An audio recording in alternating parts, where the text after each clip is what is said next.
Hola económicos, ¿cómo están? Mi nombre es Tomás Pompilio y esto es Intro a la Eco. En este video vamos a ver qué son los supuestos y para qué sirven, qué son los modelos y para qué sirven, y luego vamos a ver dos modelos iniciales que son muy importantes en la economía, como son el modelo del diagrama de flujo circular y la FPP, que significa frontera de posibilidades de producción. Los supuestos son herramientas que nos permiten simplificar el mundo real para su entendimiento y así poder comenzar a estudiar determinada temática. Por ejemplo, si nosotros queremos comenzar a estudiar el comercio internacional y partimos de la base que son 200 y pico de países donde se transan miles de bienes y servicios con restricciones arancelarias, fricciones políticas, etc., es muy difícil comenzar a estudiar así. Es muy difícil tratar de comprender el comercio internacional partiendo de esa base. Entonces muchas veces lo que se hace es partir de un supuesto en el que únicamente existen dos países que transan dos bienes y servicios. Entonces yo digo, bueno, supongo que el comercio internacional en realidad únicamente son Argentina y Brasil que transan yerba y café. Y parto de ahí para tratar de comenzar a entender el comercio internacional.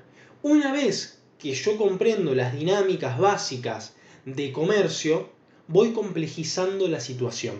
Le pongo impuestos, agrego otros países, agrego bloques comerciales, fricciones políticas, etc. Voy haciendo distintos supuestos para ir complejizando el estudio y tratar de llegar a algo más parecido a la realidad. Pero para comenzar a entender determinado tema, se tienen que partir de supuestos que simplifiquen un poco la realidad. Otro tema muy importante son los modelos, que son un instrumento que nos permiten estudiar y enseñar el funcionamiento complejo del mundo de una forma más sencilla. Los modelos tienen supuestos hechos detrás. Siguiendo con el ejemplo anterior, si nosotros hacemos un modelo de comercio, sea cual sea, tenemos que hacer determinados supuestos. Ya sea que suponemos que existen dos países, ya sea que suponemos que existen distintas restricciones, etc. Pero nosotros a través de un modelo podemos estudiar de una forma más simplificada de la realidad diversas cuestiones.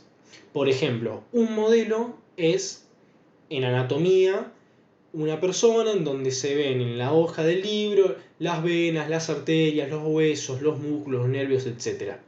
Nosotros sabemos que una persona no se ve así, pero sin embargo esa imagen nos sirve para simplificar el mundo complejo y comenzar a estudiar determinada temática. Lo mismo pasa con un mapa. Nosotros agarramos un planiferio y nosotros sabemos que el planeta Tierra no se ve así. Nosotros sabemos que tiene relieve, nosotros sabemos que es mucho más grande, que no es del tamaño de una hoja de papel, pero sin embargo nos permite, ese modelo de mundo, nos permite comenzar a estudiar y enseñar el funcionamiento real del planeta, por así decir. Hay que tener en cuenta que los modelos omiten detalles para quedarnos con lo que es realmente importante de comenzar a entender. Si nosotros tuviéramos un modelo que es exactamente igual que la realidad, no nos sirve. ¿Por qué? Porque un mapa que sea exactamente del mismo tamaño que el mundo no nos sirve para estudiar geografía, porque es imposible de estudiarlo. Entonces, agarramos un planiferio que, si bien omite detalles, nos permite quedarnos con las cosas macro que son las realmente importantes como para comenzar a estudiar. El primer modelo que vamos a ver hoy es el modelo del diagrama de flujo circular. En este, por un lado, tenemos hogares, empresas, tenemos un mercado de bienes y servicios y un mercado de factores de producción. En la parte de los hogares están las familias, están ustedes, estoy yo, sus madres, padres, que van al supermercado y compran en el mercado de bienes y servicios yerba, galletitas, alguna gaseosa, lo que sea. Es la común interacción económica en el día a día. Por otra parte, están los mercados de factores de producción, en donde justamente se ofrecen factores productivos. Hoy vamos a tomar estos como que son el capital, que puede ser la maquinaria, las máquinas para producir determinada cosa, y la fuerza de trabajo, los empleados.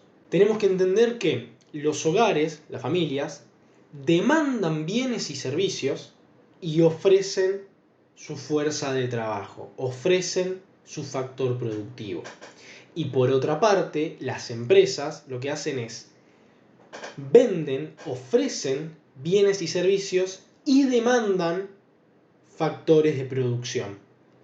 Entonces, las empresas demandan factores de producción, fuerza de trabajo en este caso, le pagan a las familias un sueldo, un salario por ese ofrecimiento de su fuerza laboral y las familias consumen en el mercado de bienes y servicios, comprándole a las empresas que producen esos bienes y servicios.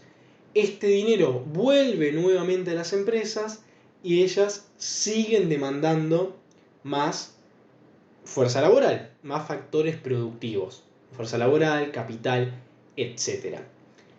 Este es un modelo simplificado de la actividad económica, dado que aquí se puede agregar, por ejemplo, el gobierno con impuestos, regulaciones, etc. Se pueden agregar comercio internacional, se pueden agregar diversos factores como pueden llegar a ser la inflación, por ejemplo, muchísimas cosas.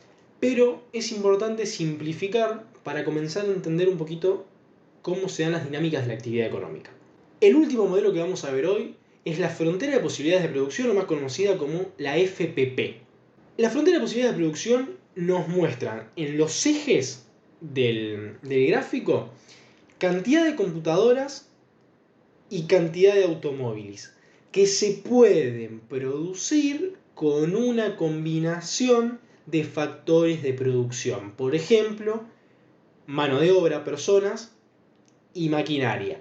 Entonces, nosotros lo que vemos en la línea azul son distintas combinaciones de mano de obra y maquinaria que pueden producir determinada cantidad de computadoras y de automóviles. Por ejemplo, en el punto A vemos una combinación determinada de mano de obra y capital, maquinaria, y vemos que en ese punto A se pueden producir 2.200 computadoras y 600 automóviles. Ese punto no tiene por qué ser necesariamente ahí la producción, puede ser más hacia la izquierda, más hacia la derecha y producir más o menos computadoras, más o menos automóviles.